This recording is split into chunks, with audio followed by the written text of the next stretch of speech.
patients coming out of the disease naturally.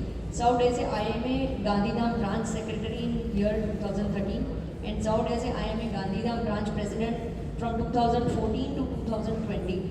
Served as an organizing joint secretary of the SOAP 2021. He was awarded as an IMA National President Appreciation Award in the year of 2022. This is interesting. Transformation journey he has carried is 26 kg weight loss. He is giving free medical services at Bhojai Sarvodaya Trust Hospital once every month for the last 3 years. Have delivered many motivational and information talks with many NGOs. Serving as an Honorable Secretary of Kutch Obstetric and Gynaec Society, as a Joint Secretary of Gujarat State Obstetric and Gynaec Society, and he is representing IMA sports team since last 5 years.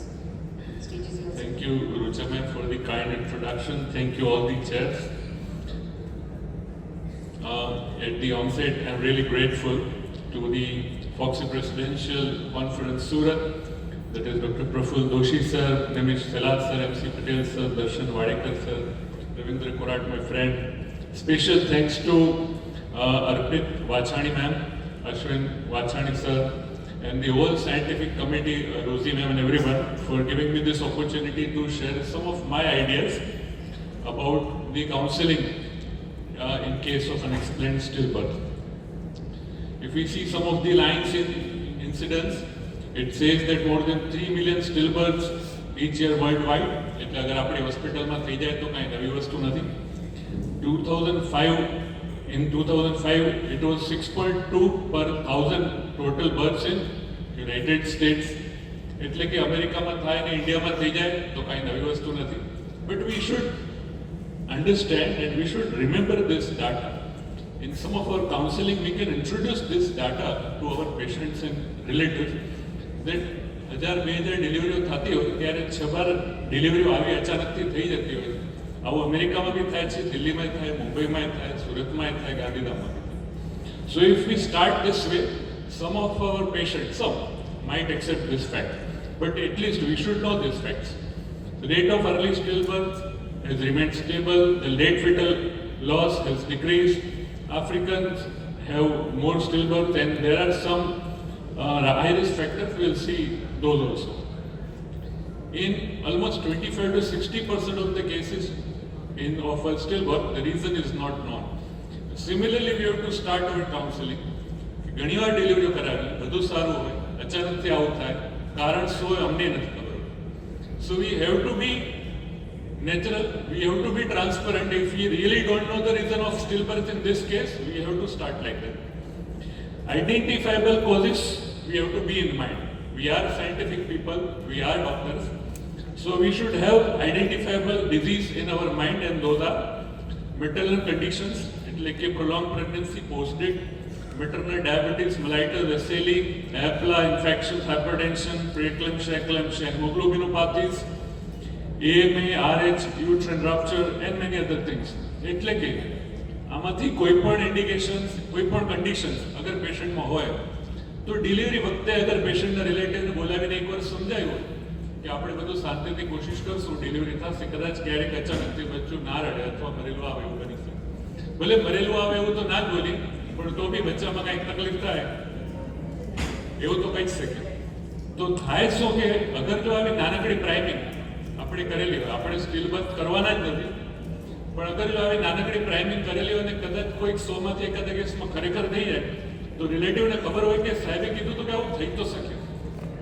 So this is regarding priming. Number 2 is fetal conditions, multiple gestation, twins or IGR, especially the cases of late FGR. બધું સરસ હાલતું હોય 33-34 week સુધી અને પછી suddenly weight gain દેખાતું ના હોય, કુદરતી રીતે પેશન્ટ લેબરમાં જાય, આપણને હવે સરસ થઈ ગયું 1.52 સેન્ટીમીટર 36 વીક્સ ઉપર આવી ગયું, ડિલિવરી કરો, એસપી થઈ જાય. So late FGR is one of the things કે જેમાં ડિલિવરી વખતે SP is very common. We can keep this in mind. Congenital anomaly, genetic abnormality.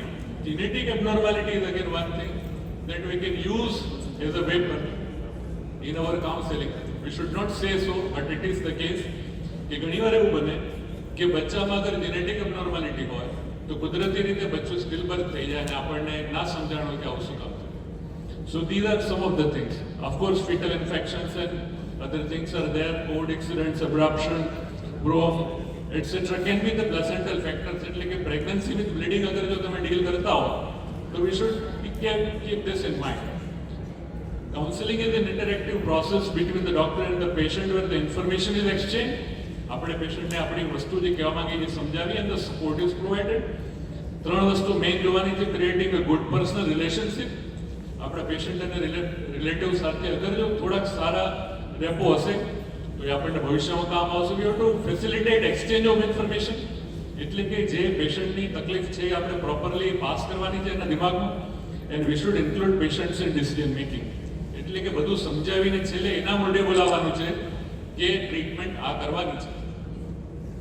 Doctor-patient relationship is central to the practice of medicine and is essential to deliver high quality care, and it does the role of cementing the bond between patient and doctor.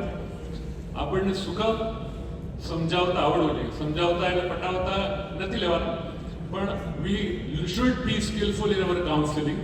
It is important to share information. એક તો પહેલે આપણે જે પેશન્ટને કહેવા માંગીએ છીએ એ પેશન્ટને સમજાવવું.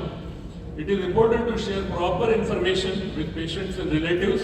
They suffer, એને શું તકલીફ થઈ છે, એના શું કોમ્પ્લિકેશન્સ છે, અને એમાંથી આપણે બહારે કેમ આવવાનું, બીવડાયા નથી કરવાનું, આપણે એને રસ્તો બતાવવાનો છે કે બહારે કેમ આવવાનું.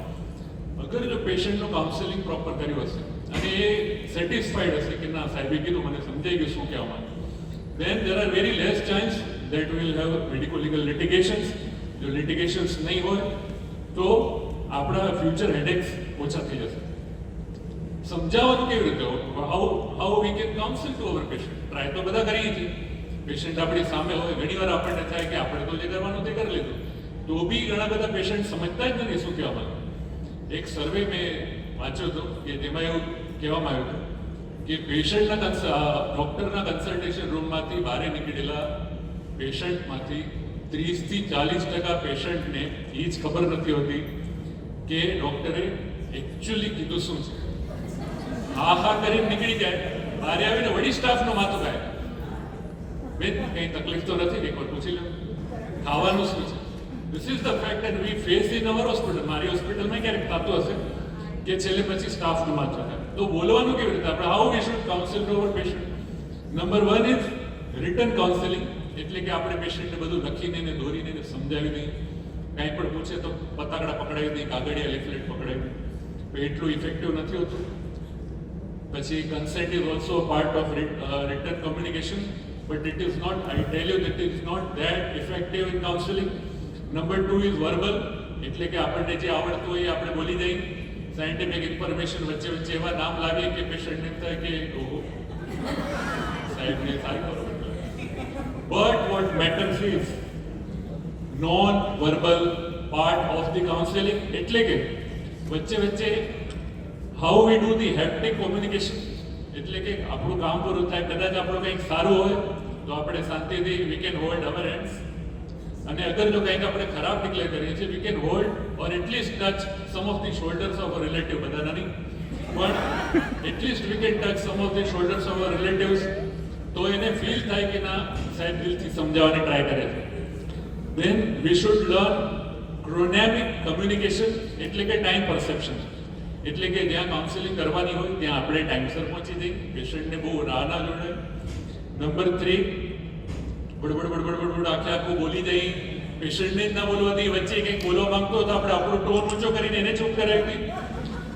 આવી રીતે આપણે નથી કરવાનું. વી should learn, V have to understand કે આપણે જ્યારે બોલતા હોઈએ ત્યારે પેશન્ટ અગર કંઈ કહેવા માંગતો તો આપણે સ્ટોપ થઈ જઈએ, અથવા જ્યારે આપણે કોઈ ઇન્ફોર્મેશન જે ઇમ્પોર્ટન્ટ ડિલિવર કરીએ છીએ ત્યારે આપણે ધીમા થઈ જઈએ, જેમ અત્યારે હું થઈ. So we should learn the time perception during our counselling, our gestures, our body languages, the facial expressions. Usually we are supposed to be flat during our conversations. એટલે કે આપણે પેશન્ટ સામે બહુ હસી મજાક કરીને બધા કાઉન્સેલિંગ ન કરી શકીએ, આમાં તો ધ્યાન જ રાખવું. પણ routinely we can have mask like face during our counseling, no issue with that. પણ વચ્ચે વચ્ચે અગર જો પ્રોફેશનલ સ્માઇલ આપી દઈએ તો એટલી સ્માઇલ હશે ને પેશન્ટને તો ખુશ કરી દે. So we should have eye contact with the patient and the relatives. નીચું મોઢું રાખીને અગર બધું જોયા કરીએ અને આમ બોલ્યા કરીએ તો બે વસ્તુ થાય. એક તો પેશન્ટ આપણું જે કહેવા માંગીએ છીએ આપણે ઇન્ફોર્મેશન એ સમજે જ નહીં. ઘણી વાર એને એમ થાય કે સાહેબને જ ઇન્ટરેસ્ટ નથી સમજાવવામાં, તો આપણે કેવી રીતે કરશું? And the second important thing, we will not be able to જજ the reaction of the patient. આપણે શું બોલ્યા એના પછી એના શું રિએક્શન છે એ બી તો સમજવા પડશે. અને વર્ષોના જે અનુભવી પ્રેક્ટિશનર છે ને એ પેશન્ટને સમજાવતા હોય ને ત્યાં જ એની આંખમાં સમજી જાય કે આ ડિલિવરી કરાવશે કે નહીં, સિઝેરિયન કરાવશે કે નહીં. એટલે similarly if something goes wrong અને અગર તમે પેશન્ટને કાઉન્સલ કરો છો ને એની આંખોમાં જુઓ છો તો તમને સમજ પડી જશે કે હવે કેવી રીતે રિએક્ટ કરશે. તો એના માટે તો આંખમાં જોવું પડશે. How one dresses, we should look like doctor. સવારમાં 5 વાગ્યાની ઓપીડીમાં એકદમ શોર્ટ્સ પહેરીને દોડાદોડી કરીને આપણે ત્યાં પહોંચી જઈએ એવું ના હોવું જોઈએ. વી શુડ એટલે થોડુંક તો we should look like doctor. Apron તો હું નથી પહેરતો મારી હોસ્પિટલમાં, પણ we should be well dressed. અને આપણી જે રિધમ છે, આપણો ટોન, ટેમ્પો એ નોર્મલ હોવો જોઈએ.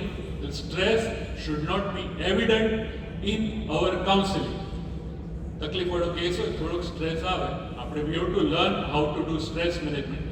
આપણું બધું સ્ટ્રેસ મેનેજમેન્ટ લેબરનું મોટીમાં બતાવી અને પછી when you enter into in front of the relatives you should at least look stress free. કેમ કે relatives will come to know કે ડોક્ટર પોતે એવડા ટેન્શનમાં છે તો કાંઈક તો લોચા જ લાગે. So we have to behave like everything is done nicely. Eye contact, body language, I have talked about many things.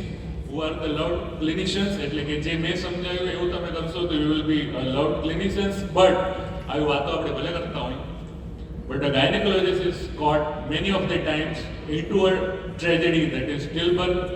It is our responsibility to break this bad news in front of the relatives and in front of the patient as well. તો કઈ તો નહીં, વાંધો શું છે? Routine counselling અને આ કાઉન્સેલિંગમાં ફરક શું છે? ફરક ઘણા બધા છે. Number 1, time constraints. એટલે કે આપણે અગર રૂટીન અવર્સમાં આ લોચો થયો, ઓપીડી અવર્સમાં લોચો થયો, તો બધું કામ મૂકીને પણ આ વસ્તુની પ્રોપર કાઉન્સેલિંગ કરવી પડશે.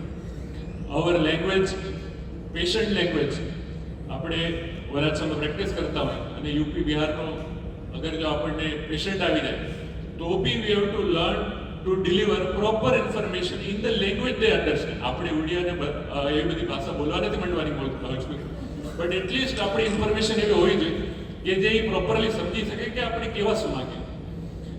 વી have to consider patients factors, we have to consider the point of violence and meanwhile consent બી લઈ લેવાની.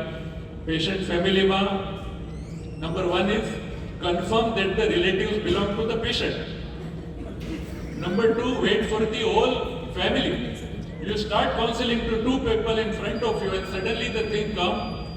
મને ખ્યાલ છે ટોપિક એવો છે કે આમાં 2 મિનિટ જ લાગશે, કદાચ વધારે લાગે. આપણે સ્ટોરી ચાલુ કરીએ અને થોડી વાર થાય કે ઉભર એની સાસુને બોલાવવા પડશે અને એના સસરા બારે છે ગાડીમાં બેઠા છે એને બોલાવવા પડશે. તો આપણને ત્યાં 5 મિનિટની સ્ટોરી કરીએ તો શું કરવાનું?